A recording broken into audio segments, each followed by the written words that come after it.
Hi friends, ನಾನು ಶಿವಮೊಗ್ಗ ಮಾರುತಿ. ಇವತ್ತೊಂದು interesting matter ಹೇಳ್ತೀನಿ. ಸಂಡೆ ಹೊತ್ತು ಯಾರು ಮನೇಲಿ ತಿಂಡಿ ಮಾಡಲ್ಲ ನೋಡಿ. ಬೆಳಗ್ಗೆ 9 ಗಂಟೆಗೆ ತಿಂಡಿ ಟೈಮ್ ಸ್ಟಾರ್ಟ್ ಆಗುತ್ತೆ. ನಾನು ಅಬ್ಸರ್ವ್ ಮಾಡ್ತಾ ಇದ್ದೀನಿ, ಬೆಂಗಳೂರಲ್ಲಿ ಆ ಥರ ಇತ್ತು. ಎಲ್ಲ ತಿಂಡಿ ಹೋಟ್ಲುಗಳಿಗೆ ಹೋಗಿ ತಿಂಡಿ ಮಾಡ್ತಾರೆ. ಮನೆಗಳಲ್ಲಿ ಜಾಸ್ತಿ ಯಾರು ಅಡುಗೆಗಳನ್ನ ಮಾಡಲ್ಲ. ಆದರೆ ಇದು ಶಿವಮೊಗ್ಗದಲ್ಲಿ ಆಗ್ತಾ ಇದೆ. ಶಿವಮೊಗ್ಗದ 2-3 ತಿಂಡಿ ಹೋಟ್ಲುಗಳು ತೋರಿಸ್ತೀನಿ, ನೋಡಿ ಎಷ್ಟು ವ್ಯಾಪಾರ ಆಗ್ತಾ ಇದೆ ಅಂತ.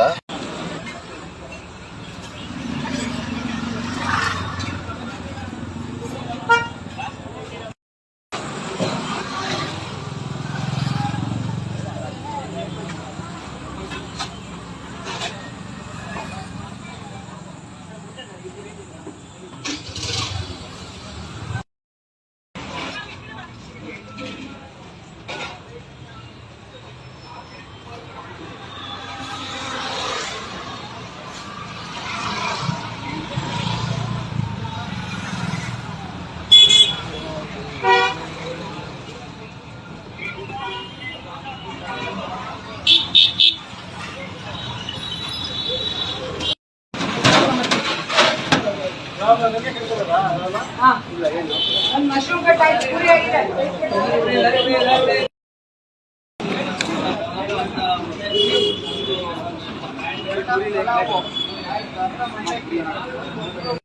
ಗೆಳೆಯರೆ, ಈಗೇನು ತೋರಿಸಿದೆ ಇದು 2-3 ಹೋಟ್ಲಲ್ಲ. ಶಿವಮೊಗ್ಗ ಸಿಟಿಲಿ ಇರೋಂಥ ಎಲ್ಲ ಫುಟ್ಪಾತ್ ಹೋಟ್ಲಿಂದ ಹಿಡಿದು 5 ಸ್ಟಾರ್ ಹೋಟ್ಲುಗಳವರೆಗೂ ಎಲ್ಲ ಹೋಟ್ಲುಗಳು 8 ಗಂಟೆ ಬೆಳಗ್ಗೆ, ಆಮೇಲೆ ಬೆಳಗ್ಗೆ 11 ಗಂಟೆ ಅಷ್ಟೊತ್ತಿಗೆ ತಿಂಡಿ ಖಾಲಿ. ಮನೆಗಳಲ್ಲಿ ಯಾರು ಕೂಡ ಅಡುಗೆ ಮಾಡ್ತಾ ಇಲ್ಲ, ಎಲ್ಲನೂ ಕೂಡ ಹೋಟ್ಲುಗಳಲ್ಲೇ ನಡೀತಾ ಇದೆ. ಈ ಟೈಮಲ್ಲಿ LPG ಸಿಗ್ತಾ ಇಲ್ಲ ಅಂತ ಹೇಳ್ತಾ ಇದ್ದಾರೆ. LPG ಸಿಗ್ತಿಲ್ಲ ಅಂದರೂ ಕೂಡ ಹೋಟ್ಲರಿಗೆ ಭಾನುವಾರ ಬಿಸ್ನೆಸ್ ನಡೀತಾ ಇದೆ.